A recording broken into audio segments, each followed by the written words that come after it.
әлеміне қадам басқан жас дарындар. Өзің көп уақыттан бері осындай жыр додаларына қатысып, өзіңнің бағыңды сынап жүрсің.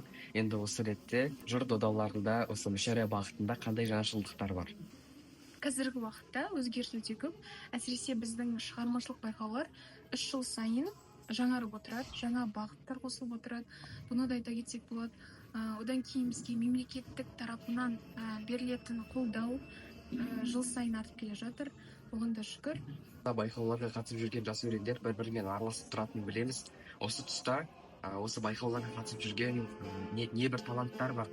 Сол таланттар болашақта бірігіп, әдеби орта қалыптастырып, өнердің дамуына үлесін қаншалықты қоса алады деп ойлайсыз?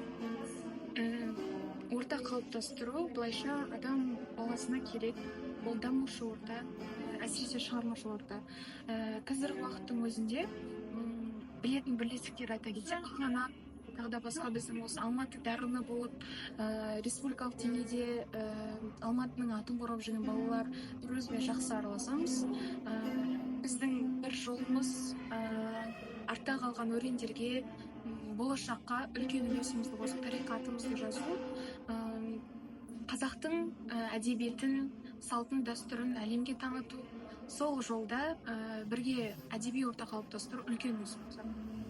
Осындай байқаулар жас буынды, жасөспірімдерді үлкен бір тұлға ретінде көруге атсалысады. Мұқағали Мақатаев оқулары, Абай оқулары айта берсе көп қой. Енді осындай байқаулар қазақ өнерін дамытуға өз үлесін қосып жатыр деп ойлайсың ба?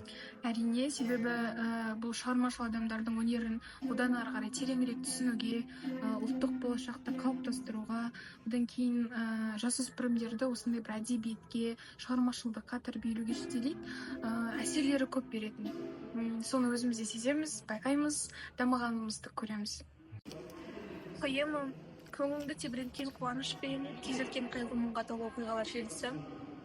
Поэманы жаттау барысында ең бастысы кейіпкердің сезімін түсініп, оның қиындықтарын бірге бөлісіп, қуанышын ортақтасып, поэманы жан-тәнімен түсініп оқу. Поэманы жаттау барысында осыны ескерген жөн. Өмір бұл қиялмен ілесу, сіңірден үзілмей сіресу, тірлігің үшін деп тырысып, күндігің үшін деп күресу. Өмір бұл сынақтар жинағы, сырғақтар уақыт ұрлары, халіне қарата құрылған формула секілді тұлғалы. Өмір бұл үміттің бұлағы, бақыттың тұрақты тұрағы, жауабы жазылған сорыңның леп белгі қойылған сұрағы. Üzerinde жоқ сыймаған арнасына, жылға да жоқ даламен жалғасуға, дастан тұнған жаңбырдың тамшысындай, қалай біткен мына көл тау басына, қарайды, мөлдірейді қарға шыңға, жалғыздықтан жамандық бар ма сірә? Қанша ғасыр өтті екен, қанша заман, қанша ұрпақ кетті екен, қаншама адам, қанша шырша өсті екен, құлады екен, жетім көлге қараудан шаршамаған. Көріп тұрғандарыңыздай, Алматы қаласының абыройын арқалап, бірқатар республикалық байқауларда өнерімен өрге жүзіп жүрген жастардар қазақ өнеріне бейжай қарамайды.